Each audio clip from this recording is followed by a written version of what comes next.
Subscribe now and press the bell icon. Never miss an update.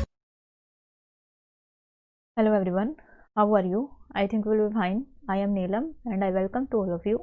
to our study channel Kautilya Study Zone. आज हम अपने Indian polity का 6th chapter start करने जा रहे हैं और आज का हमारा टॉपिक है सिटीजनशिप। इस चैप्टर को हम 2 पार्ट्स के अंदर करेंगे क्योंकि काफ़ी ज़्यादा लेंथी है। फर्स्ट पार्ट के अंदर हम देखेंगे किस तरीके से जो है कौन कौन से प्रोविज़न हमारे सिटीजनशिप से रिलेटेड हैं और उनके लिए क्या क्या प्रोविज़न हमारी पार्लियामेंट के द्वारा किए गए हैं, कौन कौन से एक्ट जो हैं वो पास किए गए हैं और किस तरीके से जो सिटीजनशिप है इंडिया की वो एक्वायर की जा सकती है और वो छोड़ी जा सकती है। उससे रिलेटेड जो भी इंफॉर्मेशन है वो फर्स्ट पार्ट के अंदर डिस्कस करेंगे। तो आइए हम अपना लेसन स्टार्ट करते हैं।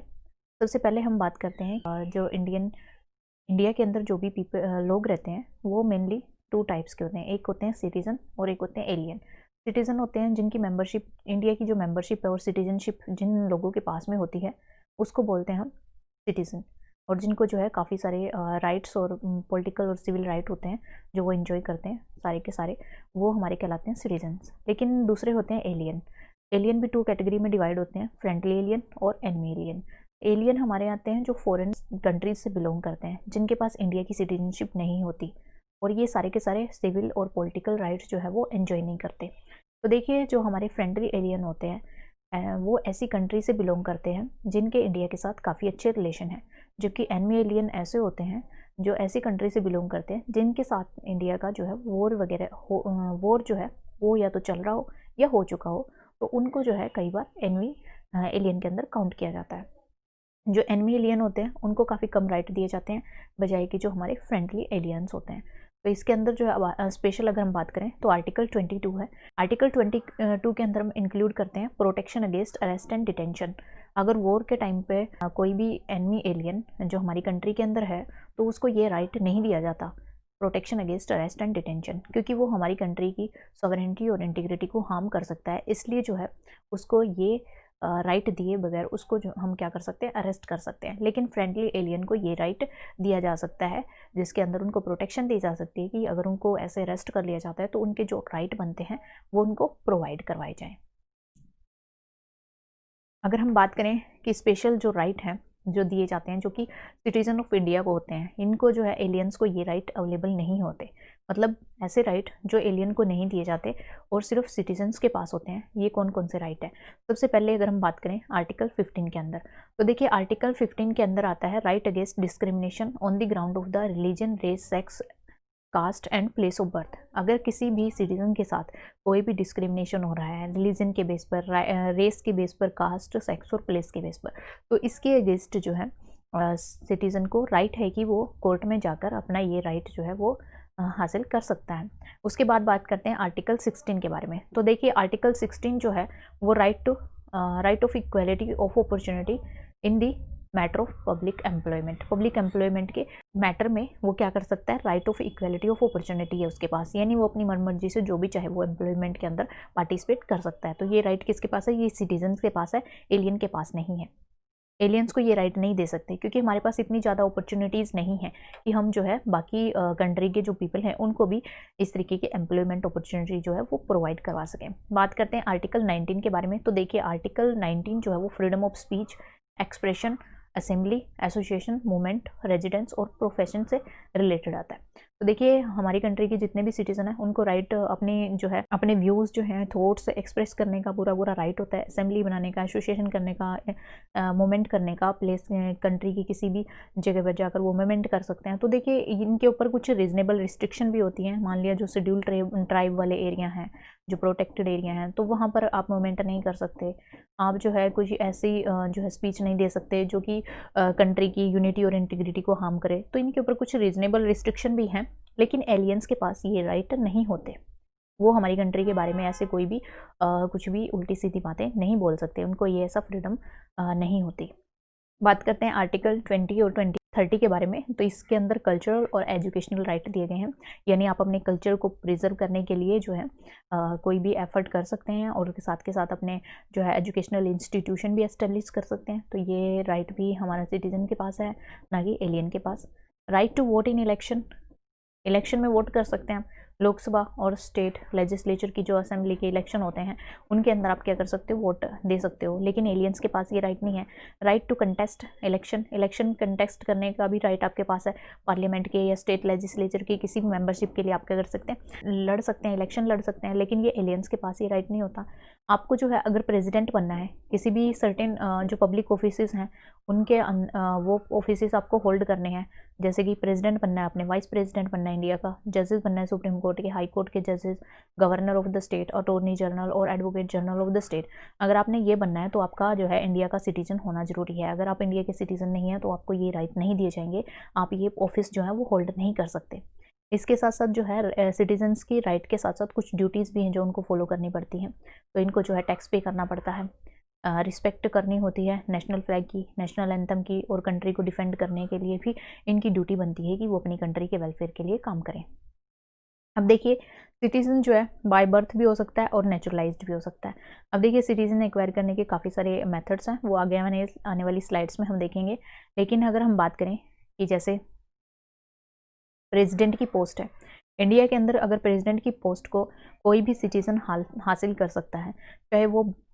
सिटीज़न बाय बर्थ हो या फिर नेचुरलाइज्ड सिटीज़न हो। तो ये दोनों जो सिटीज़न होते हैं वो इंडिया के लिए, इंडिया के अंदर जो प्रेसिडेंट का ऑफिस है उसको होल्ड करने के लिए एलिजिबल होते हैं। लेकिन अगर हम यूएसए की बात करें तो यूएसए के अंदर ओनली जो बोर्न सिटीज़न है, जो सिटीज़न बाय बर्थ है, नॉट नेचुरलाइज्ड सिटीज़न, वो इसके लिए एलिजिबल नहीं है। अब नेचुरलाइज्ड सिटीज़न होते क्या हैं, इसके बारे में भी हम आगे आने वाली स्लाइड्स में देखेंगे। तो इसके अंदर ये ध्यान रखिए कि इंडिया के अंदर अगर आपने प्रेसिडेंट की पोस्ट के लिए एलिजिबल होना है तो आपका ज़रूरी नहीं है कि आप सिटीज़न बाय बर्थ हो, आप नेचुरलाइज्ड सिटीज़न भी हैं तो भी आप जो है इंडिया के प्रेसिडेंट बन सकते हैं। लेकिन यूएसए के अंदर आपको जो है सिटीज़न बाय बर्थ होना ज़रूरी है। अब बात करते हैं कॉन्स्टिट्यूशनल प्रोविज़न, यानी कॉन्स्टिट्यूशन के अंदर सिटीजनशिप से रिलेटेड कौन कौन से प्रोविज़न किए गए हैं। तो देखिए आर्टिकल 5 से लेकर 11 तक ये हमारे जो आर्टिकल हैं वो सिटीजनशिप से रिलेटेड हैं। और ये कौन से पार्ट में आते हैं, सेकंड पार्ट में। देखिए फर्स्ट जो हमने पिछला लेसन किया था उसके अंदर 1 से लेकर 4 आर्टिकल हमने देखे थे जो यूनियन एंड इट्स टेरिटरी के बारे में बात करते हैं, और वो पार्ट 1 के अंदर आते थे। अब हमने बात की सिटीजनशिप के बारे में, तो ये 5 टू लेकर 11 के अंदर आते हैं और ये पार्ट 2 के अंदर आते हैं। अब देखिए कि कोई भी जो सिटीज़न है, कोई भी पर्सन जो है वो सिटीज़न ऑफ इंडिया बन सकता है। जब हमारा कॉन्स्टिट्यूशन लागू हुआ था 26 जनवरी 1950 के अंदर, जब हमारा कॉन्स्टिट्यूशन लागू हुआ था उस टाइम पर सिटीज़न बनने के लिए कुछ कंडीशन दी गई हैं। ये स्पेशल प्रोविज़न अगर आप फॉलो करते हैं तो आप जो है इंडिया के सिटीजन बन सकते हैं। तो इसके लिए अगर हम बात करें कि जो पावर्स हैं वो किसके पास हैं, पार्लियामेंट के पास, कि पार्लियामेंट जो है वो प्रोविज़न बना सकती है सिटीजनशिप से रिलेटेड कि किन मेंबर को जो है इंडिया की सिटीजनशिप जो है वो एक्वायर कर सकते हैं। इससे रिलेटेड जो भी लॉ अगर बनाने हैं तो वो सारी की सारी पावर जो है वो पार्लियामेंट के हाथ में है। पार्लियामेंट ने इसके लिए सिटीजनशिप एक्ट 1955 ये पास किया गया था, और टाइम टाइम पर इसमें काफ़ी सारी अमेंडमेंट्स भी की गई हैं। तो ये देखिए यहाँ पर कुछ 4 कैटेगरीज दी गई हैं। अगर आप इंडिया के सिटीजनशिप एक्वायर करना चाहते हैं, वो भी अगर जब कमेंसमेंट हुई थी, हमारे कॉन्स्टिट्यूशन की कमेंसमेंट हुई थी 26 जनवरी 1950 को, उस टाइम पर ये 4 कैटेगरी के जो पीपल हैं वो क्या बन सकते हैं, वो इंडिया के सिटीजन बन सकते हैं। तो हम देखते हैं कि 26 जनवरी 1950 को जब हमारा कॉन्स्टिट्यूशन लागू हुआ था उस टाइम पर कौन सी कैटेगरी के जो लोग हैं वो हमारी सिटीजनशिप जो है इंडिया की वो एक्वायर कर सकते हैं। तो सबसे पहले इसके अंदर है कि ऐसे पर्सन जो इंडिया के अंदर अपना डोमिसाइल रखते हैं, मतलब इंडिया के अंदर रहते हैं, और इनमें से 3 कंडीशन जो वो पूरी करते हैं। जिनका घर इंडिया के अंदर है, जो इंडिया के अंदर रहते हैं, डोमिसाइल इन इंडिया, और इनमें से 3 में से कोई एक कंडीशन पूरी करते हैं। तो वो कौन कौन सी है, अगर वो बोर्न हुआ है इंडिया के अंदर, अगर वो इंडिया के अंदर बोर्न हुआ है, उसके पेरेंट्स जो हैं, आइदर ऑफ हिज पेरेंट्स, कोई भी मदर हो या फादर हो, वो इंडिया के अंदर बोर्न हुई है। If ordinary resident in India for 5 year, और 5 ईयर तक कम से कम कॉन्स्टिट्यूशन बनने के इमीडिएट जो 5 ईयर पहले, यानी कॉन्स्टिट्यूशन हमारा 1950 के अंदर लागू हुआ तो 1945 से लेकर 50 तक कम से कम 5 ईयर्स तक वो इंडिया के अंदर रेजिडेंट रहा हो तो वो क्या बन सकता है, वो इंडिया का जो है सिटीजन बन सकता है। तो इन तीन में से कोई एक कंडीशन भी अगर पूरी करता है तो वो इंडिया की सिटीजनशिप एक्वायर कर सकता है। सेकंड अगर बात करें कि ऐसा पर्सन जो माइग्रेट कर चुका है इंडिया के अंदर फ्रॉम पाकिस्तान, पाकिस्तान से जो है वो इंडिया के अंदर माइग्रेट किया है और इंडिया का सिटीजनशिप बन जाता है, वो इंडिया का सिटीजन बन सकता है कैसे, अगर उसके पेरेंट्स और उसके ग्रैंड जो पेरेंट्स हैं वो अनडिवाइडेड इंडिया के अंदर पैदा हुए हैं। अनडिवाइडेड इंडिया मतलब इंडिया और पाकिस्तान को टोटल मिला के जो बांग्लादेश, इनको मिलाकर जो पूरा का पूरा एरिया बनता है, अगर उसके अंदर उसके पेरेंट्स या ग्रांड पेरेंट्स बोर्न हुए हैं तो वो इंडिया का सिटीजन बन सकता है। और इसमें से जो है उसकी 2 कंडीशन में से उसको 1 जो है वो पूरी करनी होती है। In case he migrated to India before 19 July 1948, अगर वो 19 जुलाई से 1948 से पहले इंडिया के अंदर माइग्रेट हुआ है तो वो इंडिया का रेजिडेंट बन सकता है और वो इंडिया का रेजिडेंट है। तो देखिए इसके लिए 2 कंडीशन जो हैं वो दी गई हैं। एक कंडीशन के अंदर बोला है कि अगर जो है वो 19 जुलाई 1948 से 19 जुलाई 1948 से अगर पहले वो आया है और उस टाइम से पीरियड्स के दौरान से लेकर जब से उसका माइग्रेशन हुआ तब से वो इंडिया के अंदर रह रहा है तो उस केस में, और सेकंड केस है कि वो इंडिया के अंदर माइग्रेट हुआ है 19 जुलाई 1948 के बाद, तो उस टाइम पर अगर उसने अपने आप को रजिस्टर करवाया है और कम से कम 6 मंथ के लिए जब उसने अपने रजिस्ट्रेशन के लिए अप्लाई किया है उससे 6 मंथ के अंदर अंदर वो इंडिया के अंदर रह रहा है तो वो भी क्या बन सकता है, वो भी इंडिया की सिटीजनशिप एक्वायर कर सकता है। मतलब अगर हम संक्षेप में बात करें कि ऐसे लोग जो पाकिस्तान से इंडिया के अंदर माइग्रेट हुए हैं तो वो सिटीजनशिप एक्वायर कर सकता है अगर उसके पेरेंट्स और उसके ग्रैंड पेरेंट्स जो है हमारे अनडिवाइडेड इंडिया के अंदर पैदा हुए हैं और उनमें से 2 कंडीशन दी गई हैं, उनमें से अगर एक वो फुलफिल करता है तो वो इंडिया की सिटीजनशिप ले सकता है। फर्स्ट कंडीशन के अंदर बताया अगर वो 19 जुलाई 1948 से पहले अगर वो माइग्रेट हुआ है इंडिया के अंदर तो उस टाइम से लेकर अब तक जब तक कि रजिस्ट्रेशन के लिए उसने अप्लाई किया है उस टाइम तक अगर वो हमारी कंट्री के अंदर ही रेजिडेंट अपना रखता है, मतलब वहीं पर रहता है, मतलब उस टाइम पर वो बाहर नहीं जाता है और हमारी कंट्री के अंदर रेजिडेंस करता है। और सेकंड कंडीशन के अंदर क्या कहा है कि अगर वो 19 जुलाई 1948 के बाद अगर वो हमारी कंट्री के अंदर माइग्रेट हुआ है तो उस टाइम पर उसको जब भी उसने रजिस्ट्रेशन के लिए अप्लाई किया उससे 6 मंथ के अंदर अंदर उसको इंडिया के अंदर रेजिडेंट के रूप में रहना होगा तो वो उसके लिए अप्लाई कर सकता है, यानी इंडिया की सिटीजनशिप जो है वो एक्वायर कर सकता है। इस तरीके से इसके लिए 2 कंडीशन दी गई है।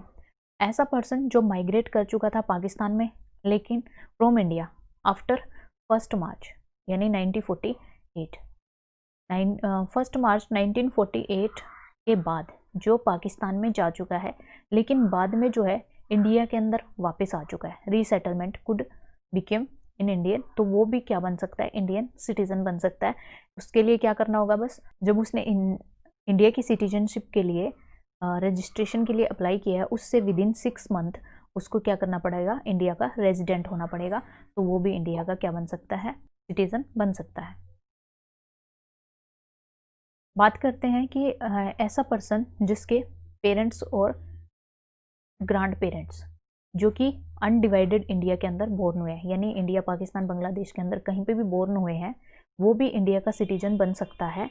लेकिन वो क्या कर रहे हैं कि आउटसाइड इंडिया रह रहे हैं, बोर्न तो इंडिया के अंदर हुए थे लेकिन मान लिया जो है यूएसए या कनाडा चले जाते हैं, वहाँ पर रह रहे हैं या किसी और कंट्री के अंदर रह रहे हैं, वो भी क्या कर सकते हैं, वो पर्सन भी जो है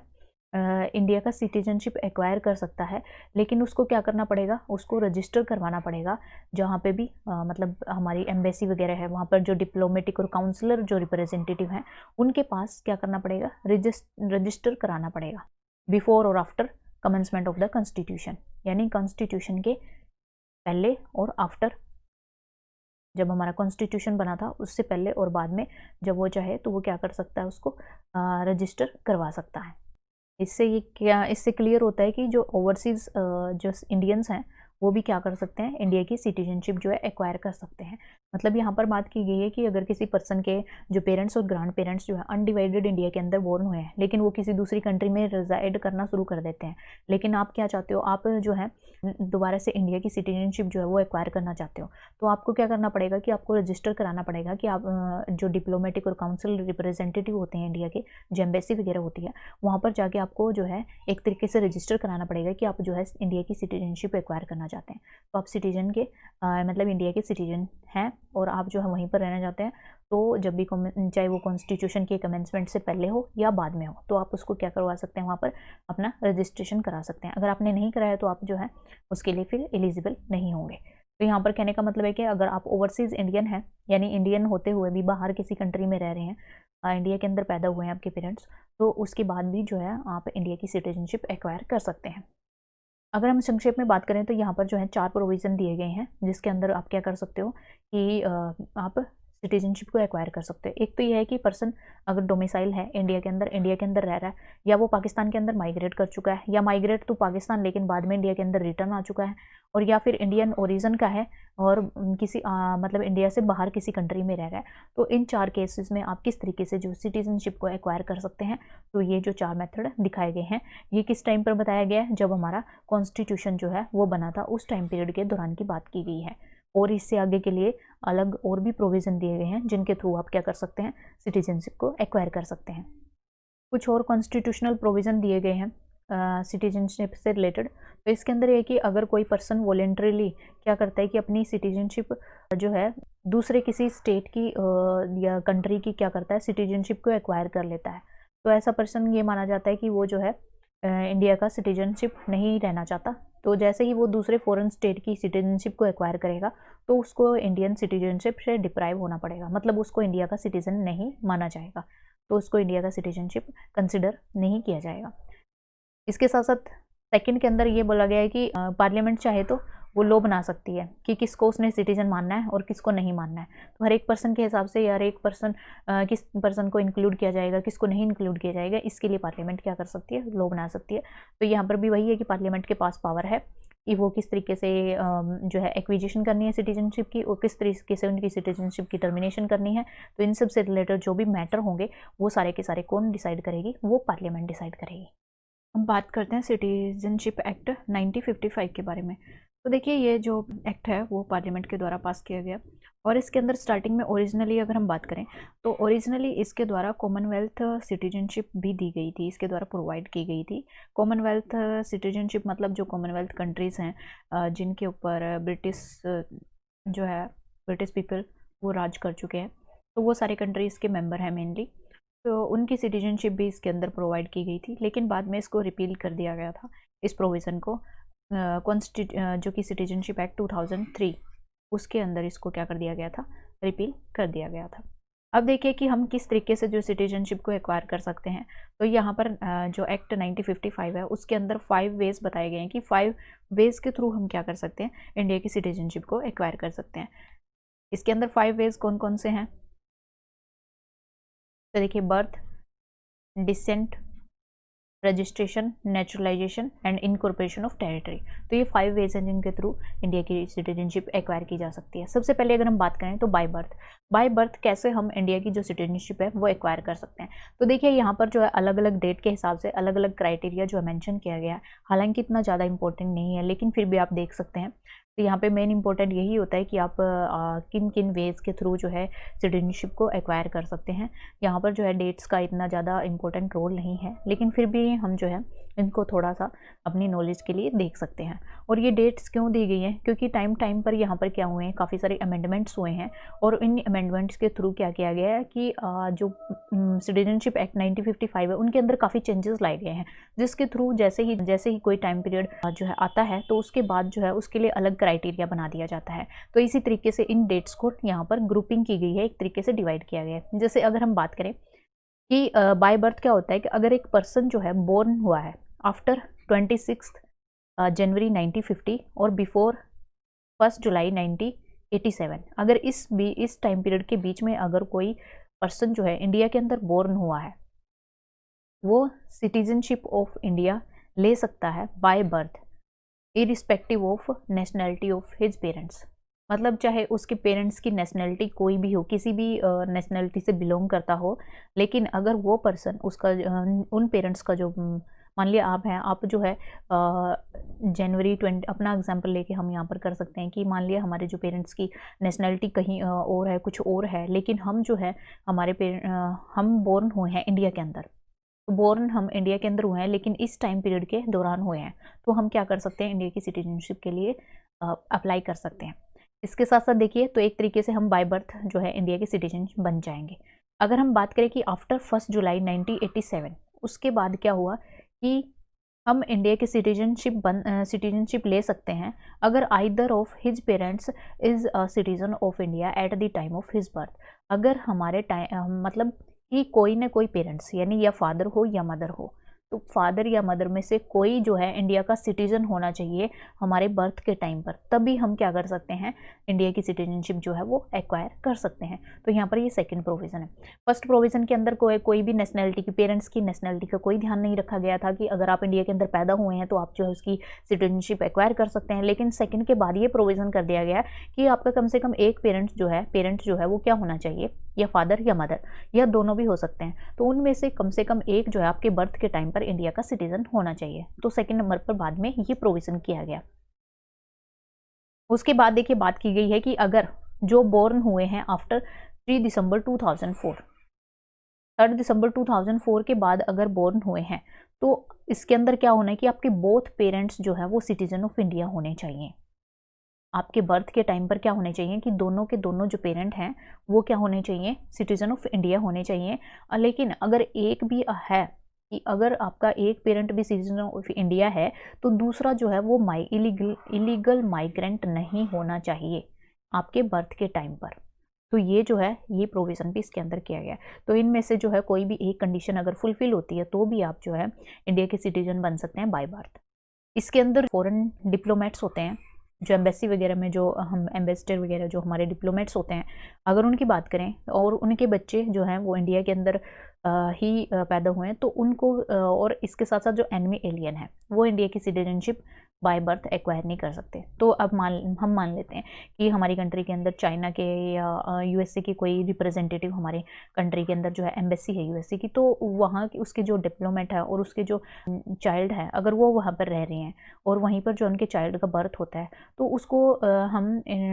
जो है इंडिया की सिटीजनशिप बाय बर्थ नहीं दे सकते, वो किसी और मीन्स के थ्रू एक्वायर कर सकते हैं, क्योंकि उनका तो जो है काम अपने किसी काम से रिलेटेड, और वो जो है सिटीजन तो वो यूएसए के ही हैं, लेकिन वो इंडिया के अंदर जो है सिर्फ यूएसए को रिप्रेजेंट करने के लिए वहाँ पर रह रहे हैं। तो अगर वो यूएसए की जो है सिटीजनशिप छोड़ देना चाहते हैं और इंडिया की एक्वायर करना चाहते हैं तो उसके लिए अलग क्राइटेरिया है, तो उस क्राइटेरिया को फुलफिल अगर वो करते हैं तो इंडिया की सिटीजनशिप ले सकते हैं। लेकिन अगर नेचुरली अगर वो पहले से यूएसए के सिटीजन हैं और यूएसए को इंडिया के अंदर रिप्रेजेंट कर रहे हैं तो वो और उसके जो चिल्ड्रन हैं वो इंडिया की सिटीजनशिप जो है एक्वायर नहीं कर सकते बाय बर्थ एक्वायर नहीं कर सकते। और ना ही एनिमी एलियन जिनके साथ जो इंडिया का वॉर चल रहा है, ना ही एनिमी एलियन के चिल्ड्रन जो है उनको कोई भी ऐसा राइट दिया जाएगा। तो यहाँ पर हम बाय बर्थ की हमने बात की कि किस तरीके से जो है एक जो पर्सन है वो बाय बर्थ इंडिया का सिटीजन बन सकता है। अब बाय डिसेंट मतलब वंश, अगर आपके पेरेंट्स ग्रैंड पेरेंट्स उनसे रिलेटेड यहाँ पर प्रोविज़न दिए गए हैं, अगर वो इंडिया से कहीं ना कहीं लिंक्ड हैं किसी न किसी वे में, तो भी आप जो है क्या बन सकते हैं, इंडिया के सिटीजन बन सकते हैं। तो देखिए a person born outside India, अगर आप इंडिया के आउटसाइड बोर्न हुए हैं आफ्टर 26 जनवरी 1950 एंड 10 दिसंबर 1992, इसके बीच में अगर आप इसके बीच में इंडिया से बाहर बोर्न हुए हैं, वो भी इंडिया के सिटीज़न बन सकते हैं बाय डिसेंट। लेकिन उसके लिए क्या होना चाहिए कि आपके फादर जो है वो इंडिया के सिटीज़न होने चाहिए at the time of birth, यानी आपके फादर जो हैं वो क्या है, इंडिया के सिटीज़न हैं। और जो है आप कहीं और पैदा होते हैं, मान लीजिए आपके फादर जो है बाहर कहीं चले जाते हैं और वहाँ पर जो है कोई घूमने फिरने के लिए कोई ट्रिप बनाया है फॉरेन कंट्री में, और वहाँ पर जो आपका बर्थ होता है इस टाइम पीरियड के दौरान, तो उस टाइम पर भी आप जो है सिटीज़न ऑफ इंडिया जो है वो बाय डिसेंट बन जाएंगे। अब देखिए a person born outside India, अगर पर्सन जो है आउटसाइड इंडिया बोर्न हुआ है आफ्टर 10 दिसंबर 1992, उसको भी जो है इंडिया का सिटीजन कंसिडर किया जाएगा। Either of his parents is citizen of India at this time. यहाँ पर देखिए फादर, एक तरीके से डिस्क्रिमिनेशन हो रहा था, यहाँ पर मदर की बात नहीं की गई थी, यहाँ पर फादर की बात की गई थी कि अगर फादर जो है फादर सिटीजन है और आप बाहर बोर्न होते हैं तो ही आप जो है सिटीजनशिप को एक्वायर कर सकते हैं। लेकिन सेकंड में बाद में क्या अमेंडमेंट कर दी गई, बाद में ये जोड़ा गया कि कोई भी पेरेंट 92 के बाद 1992 के बाद 10 दिसंबर 92 के बाद ये प्रोविज़न किया गया कि आपका कोई भी पेरेंट या फादर है या मदर है वो इंडिया का सिटीज़न है आपके बर्थ के टाइम पर, अगर आप बाहर कहीं पैदा हुए हैं तो यहाँ पर आप जो है बाय डिसेंट क्या बन जाते हैं, इंडिया के सिटीज़न बन जाते हैं। बात करें 3 दिसंबर 2004 के बारे में, अगर आप इंडिया से आउटसाइड बोर्न हुए हैं तो आप जो है इंडिया की सिटीजनशिप बाय डिसेंट नहीं ले सकते जब तक कि आप रजिस्टर नहीं करेंगे इंडियन काउंसलेट के अंडर विद इन 1 ईयर। यानी आपका बर्थ हो चुका है, यानी आप जो है बाहर किसी आउटसाइड इंडिया के अंदर जो है आप बोर्न होते हैं, वहाँ पर किसी मेडिकल इमरजेंसी के लिए आपके पेरेंट्स वहाँ पर जाते हैं और वहाँ पर आपका बर्थ हो जाता है। लेकिन ये भी है कि आपको वहाँ की जो एम्बेसी है, इंडियन एम्बेसी है या इंडियन काउंसलेट है, वहाँ पर विद इन 1 ईयर आपको क्या करना पड़ेगा, वहाँ पर रजिस्टर कराना पड़ेगा। अगर आप रजिस्टर नहीं कराते हैं तो उसके लिए जो है आपके लिए फिर अलग प्रोविज़न होंगे, यानी उसको आपके लिए अलग से जो है आपको उसके कारण देने होंगे। उसके बाद अगर गवर्नमेंट जो सेंट्रल गवर्नमेंट है वो चाहे तो उसके लिए परमिशन दे सकती है और चाहे तो उसको रिजेक्ट कर सकती है। तो ये बाद में जो है अगर ये पीरियड निकल जाता है तो इसके ये पूरा का पूरा मैटर जो है सेंट्रल गवर्नमेंट डिसाइड करती है after expiry of the above said period. यानी 1 ईयर के अंदर आप नहीं करते हैं तो उसके बाद सेंट्रल गवर्नमेंट की परमिशन आपको लेनी पड़ेगी। उसके बाद देखिए कि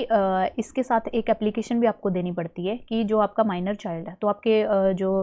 पेरेंट्स हैं उनको एक अंडरटेकिंग भी देनी पड़ती है कि आपका जो चाइल्ड है, जो माइनर चाइल्ड है जो पैदा हुआ है वो जो है किसी अनदर कंट्री का पासपोर्ट जो है होल्ड नहीं करता। ये भी जो है आपको क्या करनी पड़ेगी, इंडियन काउंसलेट के अंदर जब भी एप्लीकेशन आप देंगे या उससे जब भी वहाँ पर रजिस्ट्रेशन कराएंगे तो उस टाइम पर आपको ये अंडरटेकिंग भी देनी होगी पेरेंट्स को। उसके बाद जो है जो माइनर है जो कि सिटीज़न ऑफ इंडिया बन चुका है बाय वर्च्यू ऑफ डिसेंट इसके थ्रू, लेकिन बाद में जो है अगर मान लिया उसके पास कोई भी और अदर पासपोर्ट मिलता है और वो किसी और कंट्री का जो है मेंबर बन जाता है तो उसकी जो सिटीजनशिप जो है इंडिया की वो क्या कर ली जाती है, वो एक्वायर कर ली, उसकी सीज़ कर ली जाती है। अब मान लिया जो है आपने अंडरटेकिंग दी है और पासपोर्ट नहीं है उसके पास, तो आपने ये अंडरटेकिंग दी है और जो उसको काउंसलेट से क्या करवा दिया है, आपने रजिस्टर करा दिया है। लेकिन उसके बाद क्या होता है कि आप काफ़ी लंबे टाइम तक वो चाइल्ड वहीं पर रहता है और वहीं पर बड़ा होता है और वहाँ की जो है सिटीजनशिप को एक्वायर कर लेता है जिस एरिया के अंदर वो रहता है, जिस कंट्री के अंदर रहता है। तो अगर वो वहाँ की सिटीजनशिप एक्वायर कर लिया तो वहाँ पर जो है क्या करना होगा, इंडिया की सिटीजनशिप अपने आप ही सीज हो जाएगी, वहाँ पर उसको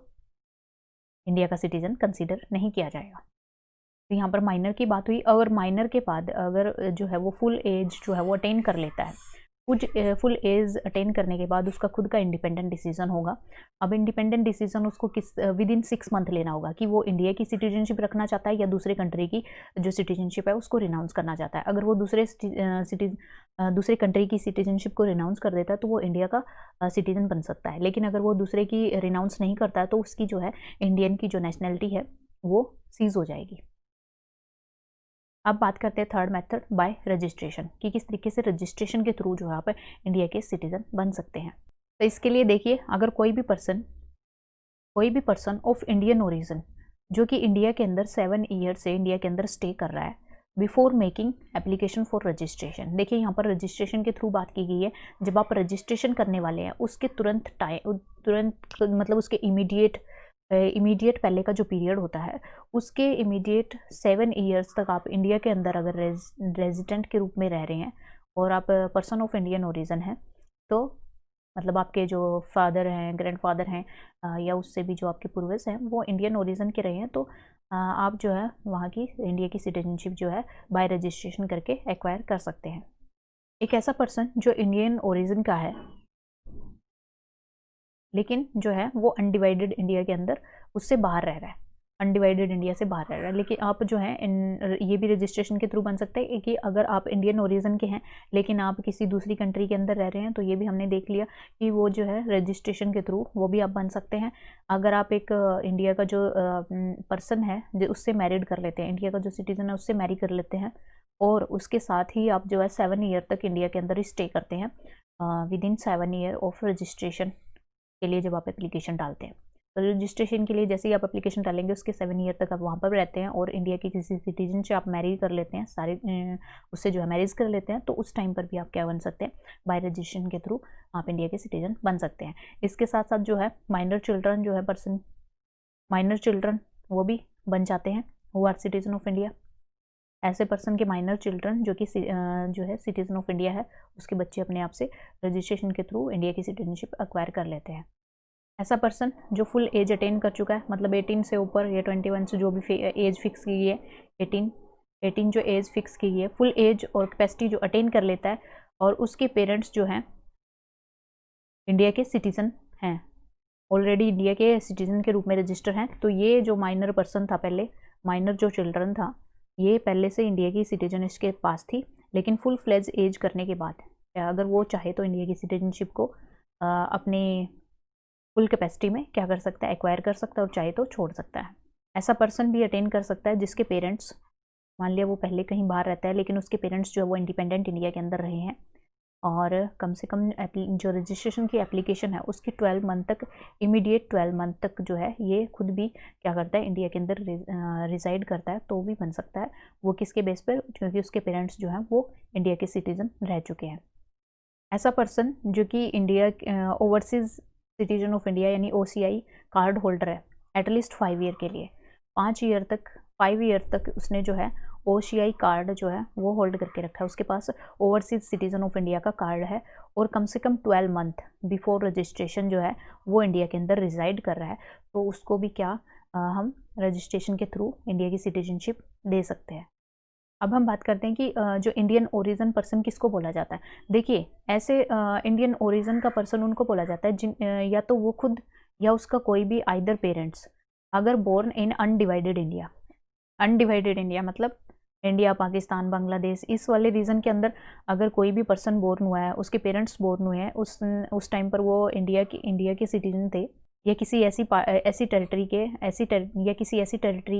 सिटीजन थे जो कि इंडिया का पार्ट बन चुकी थी अगस्त 15, 1947 को। तो ये सारे के सारे जो पर्सन हैं जो इस टेरिटरी से बिलोंग करते हैं, इंडिया से बिलोंग करते हैं, डिवाइडेड इंडिया से बिलोंग करते हैं, चाहे वो उसके पेरेंट्स हो या खुद हो, वही हिमसेल्फ हो, तो वो सारे के सारे इंडियन ओरिजिन के अंदर काउंट होंगे। तो ये हमने जो है वो कैटेगरी जितनी भी देखी है वो क्या कर सकती हैं, रजिस्ट्रेशन के थ्रू क्या कर सकती हैं, सिटीजनशिप को एक्वायर कर सकती हैं। बात करते हैं बाय नेचुरलाइजेशन, यानी नेचुरलाइजेशन के थ्रू कैसे सेंट्रल गवर्नमेंट क्या करती है, जो भी एप्लीकेशन वगैरह इनके द्वारा दी जाती है तो उसके रिस्पॉन्स में वो सर्टिफिकेट ऑफ नेचुरलाइजेशन क्या करती है, इशू करती है। उसके थ्रू जो है कोई भी व्यक्ति जो है वो क्या बन सकता है, इंडिया का सिटीजन बन सकता है। इसके लिए कुछ स्पेसिफिक क्वालिफिकेशन दी गई हैं कि कुछ क्वालिफिकेशन जो है उनको पूरी करनी होती है, उसके बेस पर अगर सेंट्रल गवर्नमेंट चाहे तो वो क्या कर सकती है, सर्टिफिकेट ऑफ नेचुरलाइजेशन जो है वो इशू कर सकती है, जिसके द्वारा वो क्या बन सकते हैं, इंडिया के सिटीजन बन सकते हैं। तो देखिए अगर कोई भी सिटीजन ऐसी कंट्री जिसके अंदर मान लिया इंडियंस को सिटीज़न बनने की परमिशन नहीं है, कुछ एक कंट्री होती हैं जिसके अंदर मान लिया इंडियंस को परमिशन नहीं दी जाती कि वो उस कंट्री की सिटीजनशिप ले सकते हैं, तो इंडिया भी क्या कर सकता है, उनको इस चीज़ से क्या कर सकता है, रिस्ट्रिक्ट कर सकता है कि उस कंट्री के जो लोग हैं वो भी इंडिया की सिटीजनशिप एक्वायर नहीं कर सकते। तो इसको जो है कंट्री बाय नेचुरलाइजेशन के थ्रू उनको इससे बाहर किया जा सकता है। इसके साथ साथ देखिए अगर कोई व्यक्ति इंडिया की जो सिटीजनशिप है उसको एक्वायर करने के लिए वो क्या कर देता है, किसी दूसरी कंट्री की सिटीजनशिप को रिनाउंस कर देता है, तो उसको भी जो है इंडियन जो गवर्नमेंट है, सेंट्रल गवर्नमेंट, वो नेचुरलाइजेशन के थ्रू सिटीजनशिप दे सकती है। ऐसा व्यक्ति जो कि इंडिया के अंदर काफ़ी टाइम से रह रहा है और इंडियन गवर्नमेंट के अंडर जो है वो सर्विस प्रोवाइड कर रहा है और इसके साथ साथ जब उसने एप्लीकेशन अपनी डाली है सिटीजन बनने के लिए, उसके विद इन जो इमीडिएट 12 मंथ्स हैं उस पीरियड के दौरान भी वो इंडिया के अंदर रिसाइड कर रहा है, तो उस टाइम उसको भी जो है नेचुरलाइजेशन के थ्रू क्या दिया जा सकता है, सर्टिफिकेट इशू किया जा सकता है। अब देखिए अगर मान लिया किसी ने जो है अप्लाई किया है इंडिया की सिटीजनशिप के लिए, उसके इमीडिएट जो 14 ईयर्स हैं, इमीडिएट 14 ईयर में से अगर वो 11 ईयर इंडिया के अंदर रेजिडेंट के रूप में रहा है और इमीडिएट 12 मंथ्स भी वो क्या कर 12 मंथ्स वो इंडिया के अंदर स्टे करता है और इंडिया की सर्विस के इंडिया की गवर्नमेंट है जो उसके अंडर सर्विस कर रहा है, तो उसको भी क्या किया जा सकता है, उसको भी नेचुरलाइजेशन के थ्रू क्या दिया जा सकता है, सिटीजनशिप दी जा सकती है। अगर एक गुड कैरेक्टर का कोई पर्सन है उसको भी दिया जा सकता है। अगर उसको एडिक्वेट नॉलेज है, 8th शेड्यूल में जो भी लैंग्वेजेस दी गई हैं उन लैंग्वेजेस में किसी भी लैंग्वेज की अगर उसको अच्छे से नॉलेज है तो उसको भी क्या दिया जा सकता है, नेचुरलाइजेशन के थ्रू सिटीजनशिप दी जा सकती है। तो देखिए इसके अंदर हमने देख लिया कि जो इंडिया के अंदर काफ़ी टाइम तक रहता है उसके लिए हमने देखा कि 7 ईयर और 11 ईयर्स के अभी टाइम पीरियड रखा गया है, इमीडिएट 12 मंथ्स का टाइम रखा गया है। और इसके साथ साथ जो इंडिया के अंदर सर्विसेज के रूप में इंडिया की जो गवर्नमेंट है उसके अंदर सर्विस की तरह काम करता है, और इसके साथ साथ जो इंटरनेशनल ऑर्गेनाइजेशन के अंडर काम कर रहा है जिसका इंडिया भी एक मेंबर है, जैसे यूएनओ का मेंबर है। और इंटरनेशनल ऑर्गेनाइजेशन अपने अंडर किसी और व्यक्ति को क्या कर सकती है, इंडिया के अंदर डिप्लॉय कर सकती है कि वो इंडियन गवर्नमेंट के लिए ये काम करे। और ऐसी सर्विस अगर कोई इंडिया के अंदर प्रोवाइड कर रहा है तो उसको भी इंडिया जो सेंट्रल गवर्नमेंट है वो सिटीजनशिप बाय नेचुरलाइजेशन के थ्रू दे सकती है। इसके अलावा अगर ये सारी कंडीशन भी फुलफिल नहीं होती हैं, अगर ये सारी कंडीशन में कोई भी कंडीशन नहीं फुलफिल होती है तो ऐसे पर्सन को जिन्होंने क्या किया है, काफ़ी डिस्टिंग्विश्ड सर्विस प्रोवाइड की है इंडिया को टू द साइंस के फील्ड में, philosophy, art, literature, world peace और ह्यूमन प्रोग्रेस, इन सब के फील्ड में अगर उसने कोई डिस्टिंग्विश्ड सर्विस, कोई ऐसी सर्विस उसने प्रोवाइड की है इंडिया को, तो उसको भी क्या कर सकती है इंडियन गवर्नमेंट अपनी सिटीजनशिप जो है वो दे सकती है बाय नेचुरलाइजेशन प्रोसेस। अब 5th पे आता है बाय इनकॉर्पोरेशन ऑफ टेरिटरी। अगर इंडिया जो है किसी भी टेरिटरी को एक्वायर कर लेता है तो उसको उसके अंदर जितने भी लोग रहते हैं तो वो अपने आप ही क्या बन जाते हैं, उसी नोटिफाइड डेट से वो अपने आप ही इंडिया के सिटीजन बन जाएंगे। जैसे कि पौंडीचेरी को इंडिया ने एक्वायर किया था तो उस टाइम पर गवर्नमेंट ऑफ इंडिया ने इशू किया था सिटीजनशिप पौंडीचेरी ऑर्डर 1962। ये ऑर्डर जो है इशू किया अंडर सिटीजनशिप एक्ट 1955, जिसके थ्रू क्या कर दिया गया कि जैसे ही 1962 में पौंडीचेरी को इंडिया का पार्ट बनाया गया, उसी टाइम पर उसके अंदर जो लोग रहते थे वो सारे के सारे जो है इंडियन सिटीजनशिप को एक्वायर कर लेते हैं। अब देखिए यहाँ पर कुछ स्पेशल प्रोविज़न दिए गए हैं, किससे रिलेटेड है, ये असम अकॉर्ड से रिलेटेड है। तो आपने देखा है कि अभी जो है एनआरसी भी हुआ था असम के अंदर, तो ये काफ़ी ज़्यादा न्यूज़ में था कि काफ़ी सारे लोग जो हैं उनको एनआरसी लिस्ट से बाहर रख दिया गया, तो ये काफ़ी इशू है। तो इसमें इसके स्पेशल प्रोविज़न क्या थे कि ये क्या था ये अकॉर्ड, तो देखिए ये सिटीजनशिप अमेंडमेंट एक्ट 1985 के अंदर पास हुआ था, जिसके अंदर क्या हुआ था कि असम अकॉर्ड लाया गया, जिसके अंदर जितने भी फॉरेनर्स हैं मतलब ये डिसाइड किया गया कि जितने भी फॉरेनर जो असम के अंदर आए हैं तो उनको क्या किया जाए, असम से बाहर निकाला जाए और जहाँ से वो बिलोंग करते हैं उनको वापस उनकी कंट्री में वापस भेज दिया जाए। तो इसलिए जो है इसके ये पास क्यों किया गया, क्योंकि काफ़ी सारे जो है एजिटेशन हुए वहाँ पर, काफ़ी सारे लोग हैं जिन्होंने इस पर आपत्ति दिखाई कि वहाँ पर काफ़ी ज़्यादा पॉपुलेशन हो गई है जिसकी वजह से उनको काम नहीं मिल पा रहा है और रहने के लिए जगह नहीं मिल पा रही है। तो इसलिए उन्होंने कहा कि जो ये फॉरेनर्स आए हैं यहाँ पर उनको वापस अपनी कंट्री में वापस भेजा जाए और हमें जो है पर्याप्त अपॉर्चुनिटी दी जाए एम्प्लॉयमेंट के लिए और लाइवलीहुड को कमाने के लिए। तो इस वजह से जो है काफ़ी एजुटेशन के बाद ये अमेंडमेंट लाया गया और इसको हम आसाम अकॉर्ड के नाम से जानते हैं। अब देखिए इसके अंदर क्या प्रोविज़न किए गए, ये आसाम से रिलेटेड जो एरिया है उस पर लागू होता है। तो ये इसके अंदर प्रोविज़न किए गए कि जो व्यक्ति all person of Indian origin, जो इंडियन ओरिजिन के जो पर्सन हैं जो कि आसाम के अंदर आए हैं 1 जनवरी 1966 से पहले फ्रॉम बांग्लादेश, यानी 1 जनवरी 1966 से पहले अगर बांग्लादेश से कोई भी व्यक्ति जो है इंडिया के अंदर यानी असम के अंदर एंटर हुआ है बांग्लादेश से, तो वो उन सबको क्या कर दिया जाएगा, उनको इंडिया की सिटीजनशिप दे दी जाएगी और वो उस टाइम से लेकर अब तक जो है इंडिया के अंदर रह रहे हैं। तो ये देखिए ये अकॉर्ड आया था 1985 में, तो 1985 तक और उससे पहले के जितने भी इससे पहले जितने भी व्यक्ति आ चुके हैं बांग्लादेश से, उनको क्या कर दिया जाएगा, इंडिया की सिटीजनशिप जो है वो दे दी जाएगी। अब बात करते हैं सेकंड के अंदर क्या किया गया कि सेकंड प्रोविज़न के अंदर किया गया कि जो 1 जनवरी 1966 के बाद आए हैं लेकिन 25 मार्च 1971 से पहले आए हैं फ्रॉम बांग्लादेश,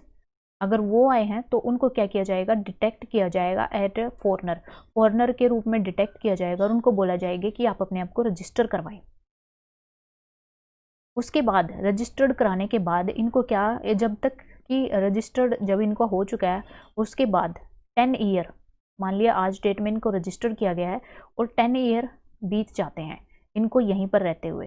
तो इनको जो है एक तरीके से तब तक फॉरेनर माना जाएगा, लेकिन उसके बाद जो है इनको इंडिया की सिटीजनशिप जो है वो दे दी जाएगी। इस टाइम पीरियड के दौरान जो ये इनका 10 ईयर का जो पीरियड है, इस टाइम के दौरान ये राइट टू वोट इनको नहीं दिया जाएगा। मतलब एक तरीके से इनको फॉरेनर क्या कर दिया गया, फॉरेनर डिक्लेयर कर दिया गया कि ये फॉरेनर्स हैं, लेकिन जो ये टाइम पीरियड है 10 ईयर्स का, इस 10 ईयर्स के दौरान उनको सारे के सारे राइट्स तो दिए जाएंगे जो इस सिटीजन को मिलते हैं, लेकिन राइट टू वोट नहीं दिया जाएगा। लेकिन 10 ईयर का जब पीरियड खत्म होता है तो एक तरीके से इनको क्या किया जाएगा, इनको इंडिया का सिटीजन जो है वो मान लिया जाएगा। तो ये सेकंड प्रोविज़न किया गया। उसके बाद देखिए बाद के जितने भी लोग आते हैं उनको जो है इन्होंने बाद में जो भी व्यक्ति वहाँ पर आए तो उसको उन्होंने फॉरेनर डिक्लेयर किया। तो इसके बाद जो है इसी वजह से 19 लाख के अराउंड जो है 19 मिलियन आई थिंक, तो इतने जो लोग हैं उनको एनआरसी की लिस्ट से बाहर कर दिया गया है। तो वो इसी प्रोविज़न की वजह से है। तो उसको आप जो है वो काफ़ी करंट में भी रहता है, तो आप उसको देख सकते हैं। ये 2019 में काफ़ी ज़्यादा न्यूज़ में था, तो आप उसको अच्छे से करंट अफेयर के अंदर कवर कर सकते हैं। और अभी भी उस पर काफ़ी ज़्यादा डिस्प्यूट चल रहे हैं। फॉरेनर ट्रिब्यूनल्स जो हैं वो बनाए गए हैं, उसके अंदर जो है जिनको एनआरसी से बाहर रखा गया है, काफ़ी केस भी वो डाल रहे हैं। तो उस टाइम पर देखते हैं कि आगे इसका जो है क्या प्रोविज़न बनते हैं उनके लिए, क्या उनको वापस डिपोर्ट किया जाएगा या उनके लिए कोई अलग से डिटेंशन हाउस बनाए जाएंगे या क्या प्रोविज़न किए जाएंगे, तो आप उसको करंट से कवर कर सकते हैं। अब देखिए हम बात करते हैं कि लॉस ऑफ सिटीजनशिप के बारे में, कि कैसे जो है कोई व्यक्ति अपनी सिटीजनशिप को लूज़ कर सकता है। अगर मान लिया कोई इंडिया का सिटीजनशिप है जिसने एक्वायर किया है या ऑलरेडी जिसके पास है, तो वो कैसे जो अपनी सिटीजनशिप को खो सकता है। तो इसके 3 तरीके हैं। एक है रिनंशिएशन, टर्मिनेशन एंड डेप्रीवेशन। सबसे पहले बात करते हैं बाय रिनंशिएशन, यानी कोई क्या कर देता है, रिनाउंस कर देता है, खुद से जो है अपनी क्या कर देता है, इंडिया की सिटीजनशिप को छोड़ देता है। अगर वो ऐसा करता है तो उसकी सिटीजनशिप जो है वो सीज हो जाती है, मतलब अब वो जो है इंडिया का सिटीजन नहीं रहता। अगर वार के दौरान, अगर कोई वार, इंडिया जो है किसी वॉर के जो है वॉर के अंदर एंगेज है, उस टाइम पर अगर कोई ऐसा करता है तो उसके ऊपर जो डिसीजन है वो सेंट्रल गवर्नमेंट के द्वारा लिया जाता है कि उसकी जो है सिटीजनशिप को ख़त्म करना है या नहीं करना है। अगर जो है मान लिया कोई पेरेंट्स जो हैं वो अपनी इंडियन सिटीजनशिप को लूज़ करते हैं, तो उसका जो माइनर चिल्ड्रन होता है, माइनर जो चाइल्ड है, वो भी क्या करता है कि अपनी सिटीजनशिप को लूज कर देता है। लेकिन जैसे ही वो 18 ईयर्स की एज को अटेन करता है, वो चाहे तो अपनी इंडिया की जो सिटीजनशिप है उसको रिज्यूम भी कर सकता है। ये उसके ऊपर डिपेंड करता है। बाय टर्मिनेशन, वॉलेंटरली या जानबूझकर अगर क्या करता है कोई पर्सन किसी दूसरी कंट्री की सिटीजनशिप ले लेता है। अगर जानबूझकर वो किसी दूसरी कंट्री की सिटीजनशिप ले लेगा तो इंडिया की जो सिटीजनशिप है वो ऑटोमेटिकली क्या हो जाएगी, टर्मिनेट हो जाएगी। तो यहाँ पर उसका जो राइट है वो ख़त्म हो जाएगा। अगर यहाँ पर भी वही प्रोविज़न है कि अगर वॉर के टाइम पर अगर ऐसा होता है तो उस टाइम पर अप्लाई नहीं कर सकता ये टर्मिनेशन के लिए, does not apply during a war in which India is engaged. तो ये जो है वॉर के टाइम पर ये प्रोविज़न लागू नहीं होता। बाय डेप्रीवेशन, कि सेंट्रल गवर्नमेंट को लगता है कि अगर उसने किसी ऐसा एक्ट किया है कि उसको जो इंडिया का सिटीजन नहीं होना चाहिए, तो जो सेंट्रल गवर्नमेंट है उसके लिए उसको डिप्राइव कर सकती है। तो देखिए अगर वो मान लिया जो है फ्रॉड करता है,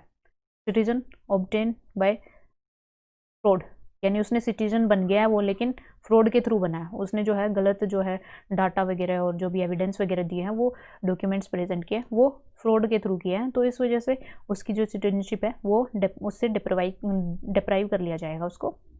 अगर वो डिसलॉयल्टी दिखाता है कॉन्स्टिट्यूशन ऑफ इंडिया के अगेंस्ट, तब भी उसको डिप्राइव कर दिया जाएगा। अगर वो जो है अनलॉफुली ट्रेड कर रहा है, कम्युनिकेट कर रहा है एनिमी कंट्री के साथ ड्यूरिंग अ वॉर, अगर वो एनिमी कंट्री को सपोर्ट कर रहा है तो उस टाइम पर भी उसको डिप्राइव कर दिया जाएगा। इसके साथ साथ देखिए कि अगर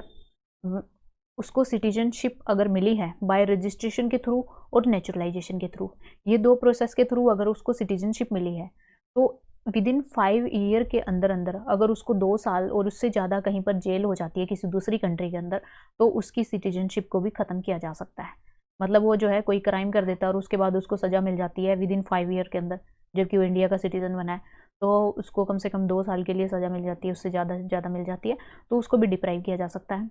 इसके साथ साथ देखिए अगर वो इंडिया का सिटीज़न है लेकिन कंटिन्यूसली जो है 7 ईयर तक कम से कम बाहर रह रहा है, तो उसको भी क्या, उसकी भी इंडिया की जो सिटीजनशिप है वो भी डिप्राइव की जा सकती है। यहाँ पर जो हमारा फर्स्ट पार्ट फिनिश होता है। आई थिंक ये आपको समझ आया होगा। अगर आपको कोई भी डाउट होता है तो आप हमें कमेंट सेक्शन में लिख सकते हैं। हालांकि इसमें काफ़ी सारी डेट्स जो हैं वो मेंशन की गई हैं, वो इतनी ज़्यादा आपके लिए इंपॉर्टेंट नहीं है, लेकिन फिर भी आप जो एक आइडिया रख सकते हैं किस तरीके से इंडिया की जो सिटीजनशिप है वो एक्वायर की जा सकती है और किस तरीके से जो है उसको डिनाउंस किया जा सकता है। If you like the video, then please like, share and subscribe our channel and press the bell icon for the further notification of the video. Thank you for watching the video. Take care of yourself and God bless you. Subscribe now and press the bell icon. Never miss an update.